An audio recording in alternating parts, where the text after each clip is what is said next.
Blur drummer Dave Rowntree calls for law reform on assisted dying following ex-wife's tragic passing. Blur drummer Dave Rowntree, 60, has voiced frustration over the psychopathic laws surrounding assisted death in the UK, revealing that his terminally ill ex-wife, Paula Mara, felt compelled to end her life alone in Switzerland earlier this year. Rowntree's remarks come as a new bill proposing legal changes on assisted dying in England and Wales is set to be introduced, sparking renewed debate over the right to die. Rowntree and Mara, who married in 1994 and divorced in the early 2000s, remained close, and he was one of her primary sources of support when she was diagnosed with terminal bowel cancer.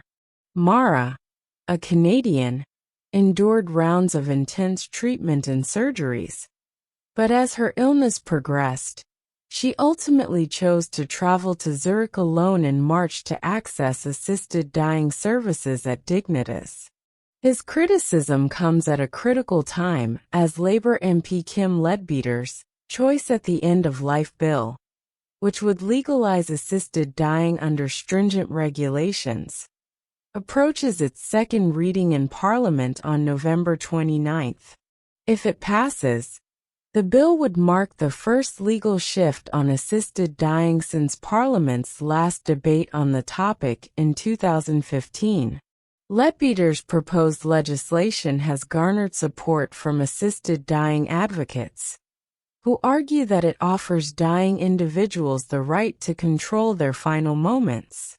But it also faces considerable opposition, with critics warning that the bill could put vulnerable people, including the elderly or disabled, at risk of coercion.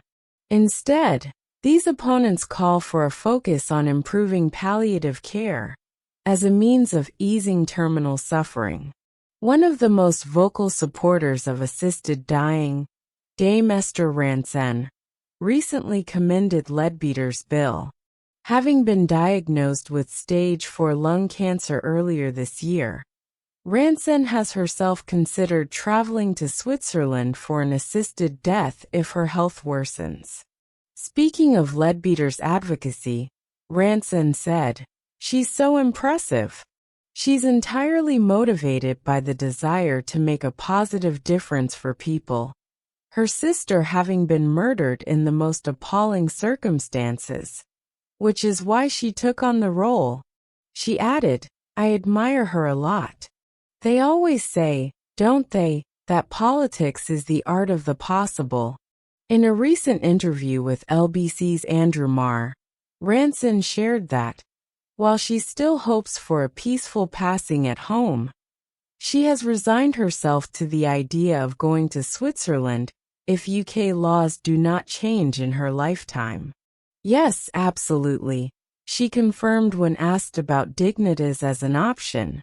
"I mean, I don't assume that I will be around long enough for the law to change."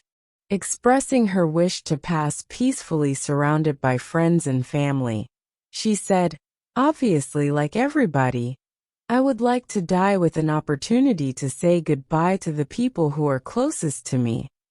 That would be amazing." Rantzen, currently on a new medication that has improved her quality of life, emphasized that life remains precious to her, stating, "But life is still very much worth living at the moment."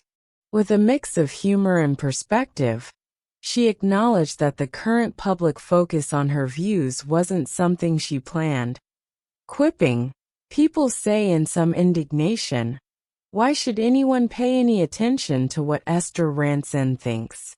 And I agree with them. There are many more important people around than me, for heaven's sake." The recent rise in support for assisted dying in the UK mirrors trends in other countries where the practice has been legalized, including New Zealand, Switzerland, and Australia. Advocates argue that allowing individuals the choice to end their suffering is a compassionate act, while opponents warn it could open a dangerous door.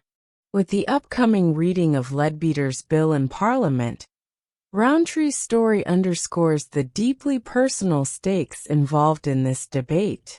The Blur drummer's candid remarks about his ex-wife's tragic experience reveal the human side of an issue often debated in abstract terms.